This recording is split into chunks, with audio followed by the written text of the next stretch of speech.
Isso deu à minha morte na cruz uma razão válida e heróica. Ela provava às pessoas que eu era o Filho de Deus e que havia realizado uma missão específica até o fim da minha vida. Esta crença também provou ser de grande consolo para os judeus quando seu templo foi destruído pelos romanos, e levou a muitas conversões. Muitas seitas de judeus, e gentios também, não acreditavam em vida após a morte. Consequentemente, era altamente reconfortante escutar que Jesus Cristo havia superado a morte e mantido seu corpo.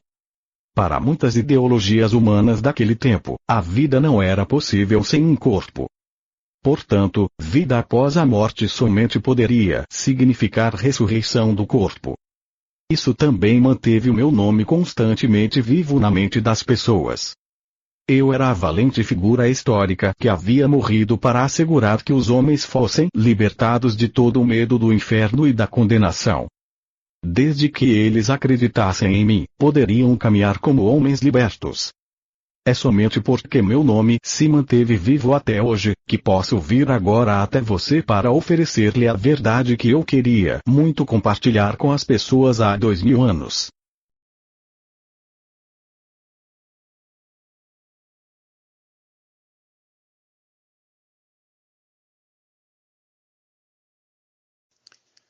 Isso deu à minha morte. O isso se refere ao parágrafo anterior, né? Aquilo que os apóstolos, né, e Paulo, das partes que não conseguiram explicar sobre Jesus, né, e as tradições que se criaram a partir da morte de Cristo, ele diz: isto se deu à minha morte na cruz, uma razão válida e heróica. Dizer que ele morreu pelo pecado para salvar o pecado da humanidade, né? Ela provava às pessoas que eu era o Filho de Deus.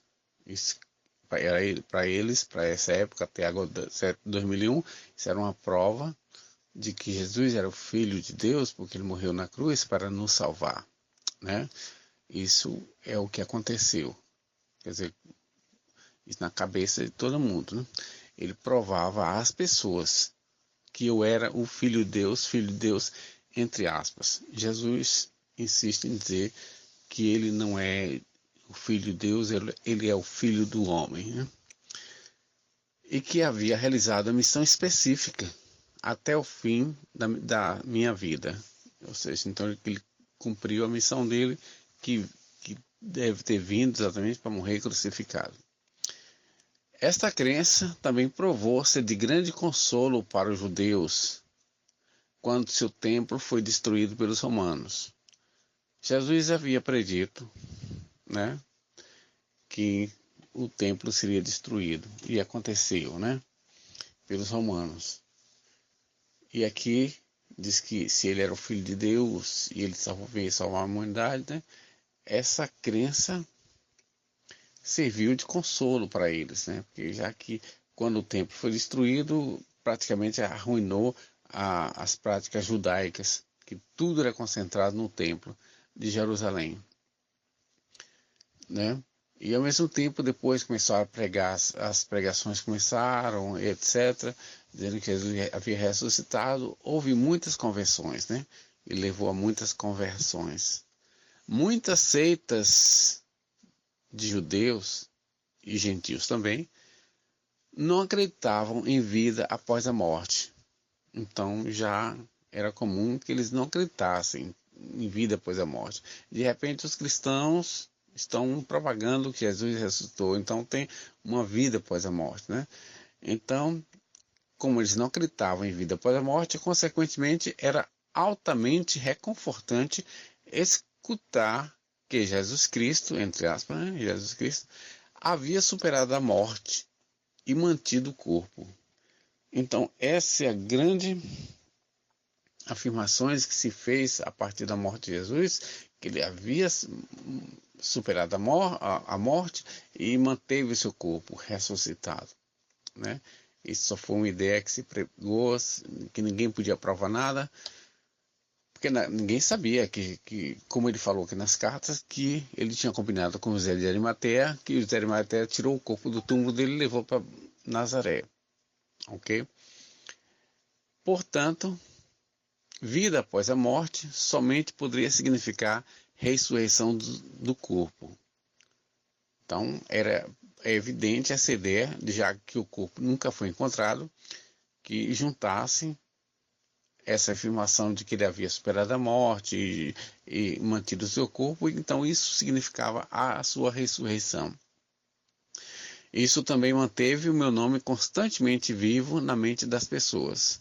Então, aqui temos, apesar de uma informação inverídica de que uma suposição de que ele teria ressuscitado, isso ajudou a manter o nome vivo até hoje. E Jesus coloca isso como coisa positiva, inclusive para a vinda dessas cartas, né? Porque se ele já tivesse sido esquecido, ficaria mais difícil. Então, Jesus vem dizer, isso manteve meu nome vivo na mente das pessoas. Eu era valente, figura histórica, entre aspas, que havia morrido para assegurar que os homens fossem libertados de todo o medo do inferno e da condenação. Então, essa era a doutrina que se pregava, né? Ele morreu para isso, para nos libertar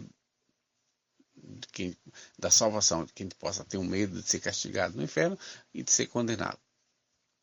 Desde que eles acreditassem em mim, acreditar em Jesus, nele, poderiam caminhar como homens livres, homens libertos. Né? É somente porque meu nome se manteve vivo até agora que posso vir até você para oferecer-lhe a verdade com todas as letras em maiúsculas e em negrito, oferecer a verdade, que eu queria muito compartilhar com as pessoas há 2000 anos, ou seja, desde aquela época, né, até hoje. Amém.